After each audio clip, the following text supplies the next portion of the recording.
Баршаларыңызға қайырлы күн достар, сіздермен Жібек, менің YouTube каналыма қош келдіңіздер. Бүгін мен сіздерге тай қуырдақтың толық керемет рецептімен бөлісетін боламын. Өте керемет қуырдақтардың бірі, жасап көруге кеңес беремін, еті де жұмсақ, картобы да керемет болып шығады. Бізге тай қуырдақты жасауымыз үшін 1 килограмм картоп керек болады, және де үлкеннен келген 1 пияз.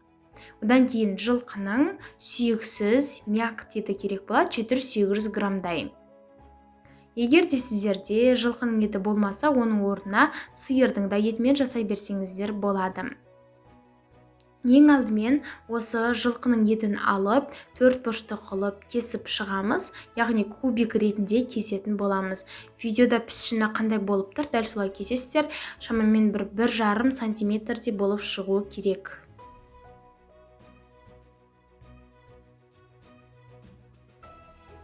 Енді еттің барлығын кесіп шығамыз осылайша. Картопты да осы еттің пішіні қандай болған, картопты да солай қылып кесесіздер. Екеуінің де пішіні бірдей болса, дастарханда да өте әдемі болып көрінеді. Бұны да осылай кесіп шығасыздар.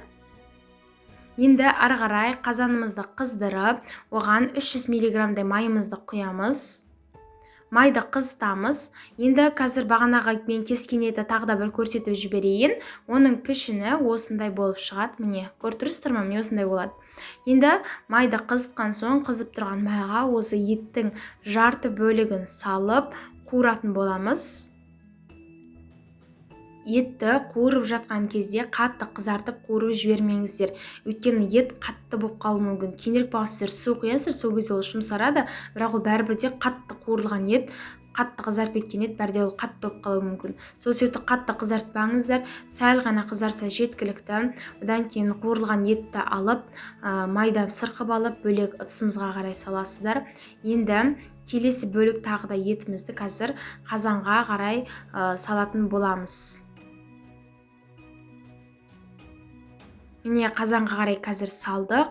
Одан кейін енді қазір бұны да қызартып, ары қарай қуырамыз.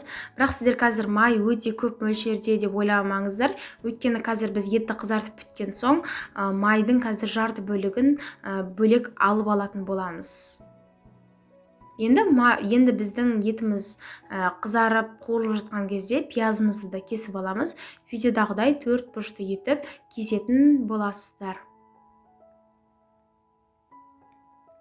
Менің YouTube каналыма тіркелуді ұмытпаңыздар, өйткені менде бұдан да өте көп сіздерге рецепттермен бөлісетін боламын. Сол себептен менің каналыма тіркеліп қойыңыздар. Енді етіміз қуырылған соң, екінші бөлік оған бірінші бөлік етімізді саламыз. Одан кейін пиязымызды саламыз туралынған. Енді пияз бен етті жақсылап тұрып қуыратын боласыздар. Өздеріңіз көріп тұрғанда мен біраз бөлік майды өзім бөлек алып алдым. Сіздер де солай бөлек алып алыңыздар. Одан кейін оған етті батыратындай қылып су қосып, қазанның қақпағын жауып, қайнаған соң газын азғандай қылып осындай қылып қойып, етті шамамен 1,5 сағат уақыт пісіріңіздер. Енді бағанағы мен кесілген картопты көрсетіп кетейін. Оның да пішіні осындай болып шыққан болатын. Енді қазір осы картопты да алып, майда қуыратын боламыз. Бөлек қазанымызға майымызды құйып, одан кейін оған картопты да салып, оны осылай бөлек қызартып қуырып аласыздар. Оны да шамамен 4-5 бөлікке бөліп салып қуырасыздар. Өйткені барлығын бір қазанда қуыру мүмкін емес. Қатты қызартып қуырып жібермеңіздер, осындай видеода көрсетілгендей болып қызарса, бөлек ыдысқа қарай салып қойыңыздар.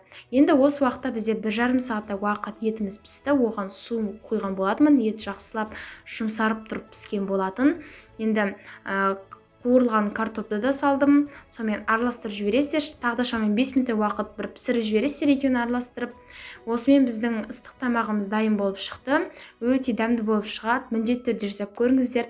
Дастарханға ұсынар кезде бетіне осындай пияз, тағы да ас көктермен берсеңіздер болады. Сіздерге ұнайды деген ойдамын. Менің каналыма тіркеліп кетуді ұмытпаңыздар. Өткен местерде бұдан да өте көп керемет рецепттермен бөлісетін боламын. Міне еті де, картопы да керемет болып пісіп шықты.